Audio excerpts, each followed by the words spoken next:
Halo Tribuner, selamat siang dan apa kabar Anda? Senang sekali saya Putri Utami kembali menyapa Anda di Ambon hari ini, edisi Kamis 23 Juli 2026, di mana selama beberapa menit ke depan kami akan menghadirkan sejumlah informasi terbaru dari beberapa daerah di Maluku untuk Anda. Kita mulai dengan berita pertama. 660.654 penumpang manfaatkan diskon tiket Pelni, 11.000 terjual, Banda Neira tujuan terbanyak. PT Pelayaran Nasional Indonesia atau Pelni secara nasional mencatat sebanyak 660.654 penumpang memanfaatkan diskon tiket kapal 30%, stimulus ekonomi dari pemerintah selama libur sekolah 2026. Jumlah penerima manfaat mencapai sekitar 96% dari target sebanyak 693.690 penumpang dan hanya tersisa 4% yang belum terjual. Sementara itu untuk wilayah timur tercatat sebanyak 11.395 penumpang dengan 3 rute pelabuhan terbanyak, yakni Banda Neira penumpang mencapai 4.495, disusul Bau-Bau sebanyak 3.724 dan Tual sebanyak 3.176 penumpang. Pembelian tiket program ini berlaku sejak 6 Juni hingga 15 Agustus 2026 dengan periode keberangkatan 20 Juni sampai dengan 15 Agustus 2026. Sebanyak 10 armada kapal yang dikerahkan untuk melayani program ini yakni KM Labobar, KM Gapulu, KM Doloronda, KM Ciremai, KM Dobon Solo, KM Sirimau, KM Leuser, KM Tatamailau, KM Sangiang, dan KM Pangrango. Kepala Cabang PT Pelni Ambon Ridwan Mandaliko mengatakan program ini memiliki waktu penjualan tiket lebih lama dibandingkan hari libur perayaan keagamaan. Dijelaskan antusias masyarakat cukup tinggi mengejar tiket program libur ini.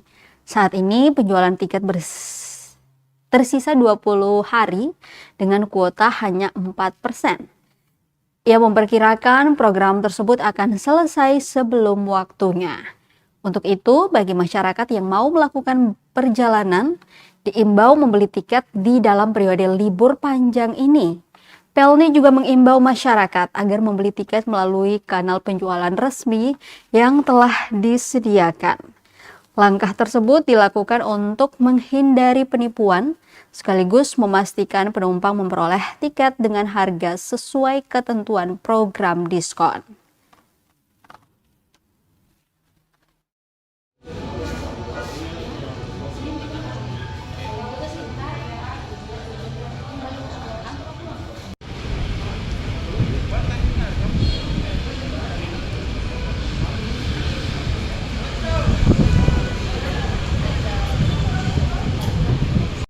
Komersial tidak, cuma hanya kita menyiapkan nanti juga ada game-game kita di atas, ada lomba-lombanya juga. Nah itu lomba. Terima kasih sekali lagi atas kedatangannya. Sukses buat kita semua, dan sehat buat kita semua, dan tentu jangan lupa tetap bahagia.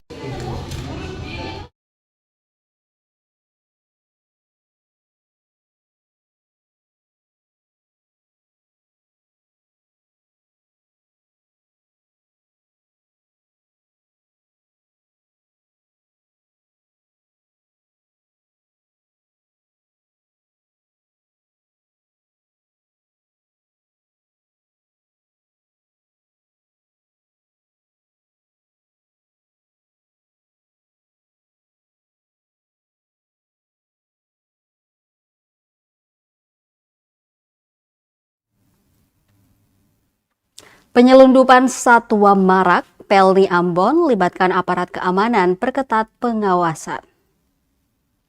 PT Pelayaran Nasional Indonesia atau Pelni Cabang Ambon memperketat pengawasan kapal untuk menekan maraknya penyelundupan satwa liar dilindungi. Langkah ini diambil menyusul temuan puluhan satwa yang berhasil diamankan sepanjang Januari hingga Juli 2026. Dalam periode tersebut, aparat mencatat berbagai penyitaan mulai dari kakatua jambul kuning, nuri Ambon, perkici, hingga tanduk rusa pada Mei.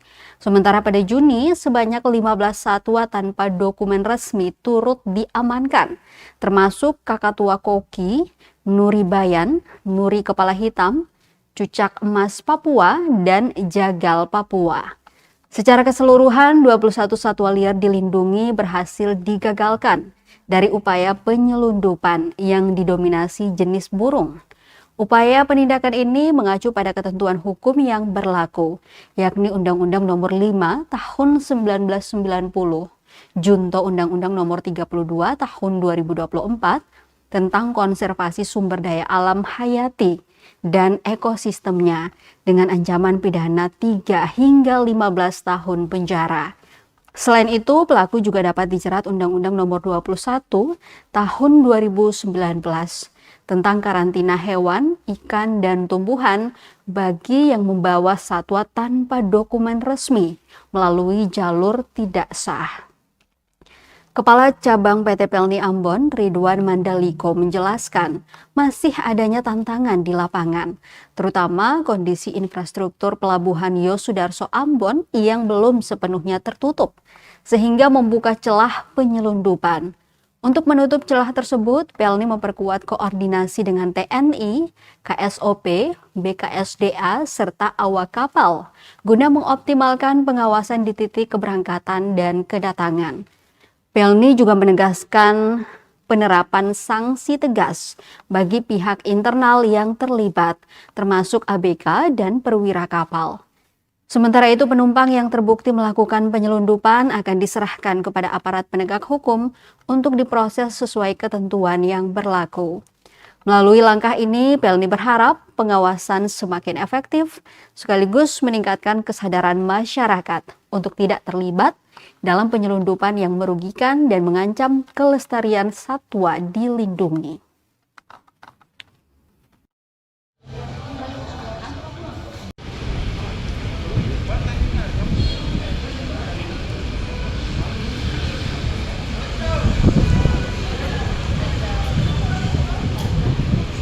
Komersial tidak, cuma hanya kita menyiapkan nanti juga ada game-game kita di atas, ada lomba-lombanya juga.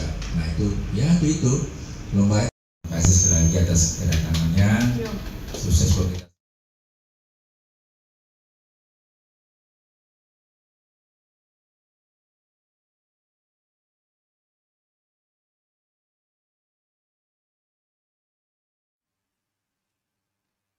Dari Kota Ambon kita ke Maluku Tengah, Tribuners. Fraksi Demokrat DPRD Malteng dorong Perda Masyarakat Hukum Adat masuk Propemperda. Fraksi Demokrat DPRD Maluku Tengah mendorong agar payung hukum berupa peraturan daerah atau Perda Pengakuan dan Perlindungan Masyarakat Hukum Adat masuk ke program pembentukan Perda atau Propemperda DPRD Maluku Tengah. Hal itu dikatakan Wakil Ketua Fraksi Yopi Lasamahu saat diwawancarai awak media Kamis 23 Juli 2026. Lasamahu yang juga Wakil Ketua Komisi 1 DPRD Malteng itu menyatakan selaku wakil rakyat yang membawa aspirasi masyarakat, tentu permintaan masyarakat menjadi atensi lembaga legislatif. Politikus itu menyebut hal itu sejalan dengan pasal 18B Undang-Undang Dasar 1945 tentang pengakuan dan penghormatan terhadap satuan masyarakat hukum adat serta hak-hak tradisionalnya. Walau begitu, ia menyatakan Propemperda 2026 usulan tersebut belum dicanangkan, di mana direncanakan akan diusulkan pada tahun 2027 mendatang. Pihaknya juga tidak mau gegabah dalam pengusulan, namun ia memastikan lembaga DPRD akan membuat kajian terlebih dahulu. Wakil Rakyat Dapil 1 itu menyebut langkah selanjutnya ialah verifikasi. Pasalnya jika sudah masuk ke Propemperda, maka dokumen pendukung juga harus disiapkan. Merespons harapan masyarakat adat terhadap pembentukan payung hukum, Yopi Lasamahu menyebut DPRD menganggap kebutuhan itu sangat diperlukan dan mendesak terhadap kebutuhan masyarakat di tengah polemik Palhutan Produksi Konversi atau HPK. DPRD Maluku Tengah juga telah beraudiensi dengan Balai Pemantapan Kawasan Hutan Wilayah 9, di mana muara dari aspirasi masyarakat harus ditegakkan dengan satu payung hukum di daerah.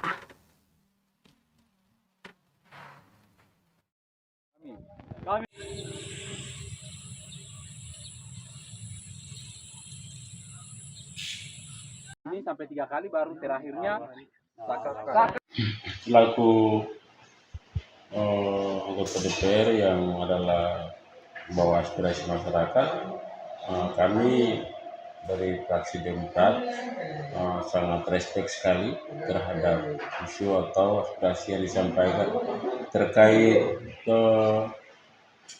nantinya akan ada perda yang akan masyarakat itu ada kan dalam pasal 18B Undang-Undang 1945 itu kan sudah jelas, tinggal nanti ada turunannya sampai ke perda. Nah, dalam Perda 2025 ini kan belum berkenan dicanangkan karena kita baru saja paripurna tentang pengesahan perda. Nah, perencanaannya di tahun 2026 kita akan 27 begitu. 2027.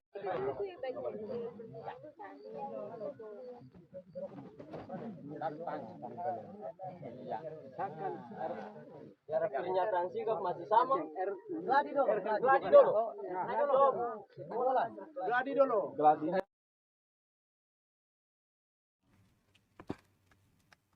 Kita ke berita terakhir, Tribuners, abrasi pantai ancam permukiman di Desa Persiapan Namalomin SPT, ombak masuk hingga dapur rumah warga. Abrasi pantai yang terjadi di Desa Persiapan Namalomin, Kecamatan Seram bagian timur, Kecamatan Seram Timur, Kabupaten Seram bagian Timur atau SBT, semakin mengkhawatirkan. Rabu 22 Juli 2026, gelombang laut saat musim ombak dilaporkan terus mengikis bibir pantai hingga mendekati permukiman warga. Bahkan ombak disebut pernah menerjang hingga masuk ke dapur rumah warga. Salah satu warga Desa Persiapan Namalomin, Hasan Tuahuns, mengatakan sedikitnya 10 rumah warga yang berada di sepanjang pesisir kini berada dalam kondisi terancam akibat abrasi. Menurutnya, saat air laut pasang pada malam hari, warga yang tinggal di pesisir kerap dilanda kecemasan karena khawatir gelombang semakin mendekati rumah mereka. Hasan menjelaskan di kawasan tersebut memang telah dibangun talut penahan ombak. Namun bangunan itu hanya terdapat di sebagian kecil wilayah dan kondisinya sudah cukup lama sehingga tidak lagi mampu melindungi seluruh garis pantai. Ia memperkirakan masih terdapat sekitar 500 meter garis pantai yang belum memiliki talut penahan abrasi. Lebih lanjut dijelaskan, abrasi di wilayah tersebut telah terjadi sejak 2022. Namun hingga kini belum ada penanganan serius dari pemerintah. Atas kondisi tersebut, pihaknya berharap Pemkab SBT segera mengambil langkah penanganan, terutama dengan membangun talut di sepanjang kawasan pesisir yang rawan abrasi.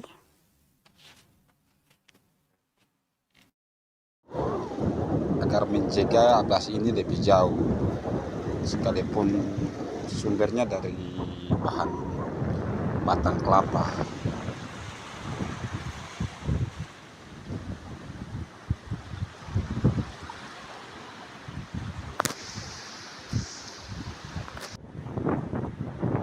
Antisipasi warga Dusun Namalomin, Desa Kiliwaru, Kecamatan Seram Timur, agar abrasi jangan terlalu meluap ke rumah warga, maka yang satu-satunya pencegahannya adalah batang kelapa. Jadi harapannya katong sebagai warga masyarakat Dusun Namalomin agar secepatnya pemerintah daerah dapat memperhatikan abrasi yang terjadi di Dusun Malomin.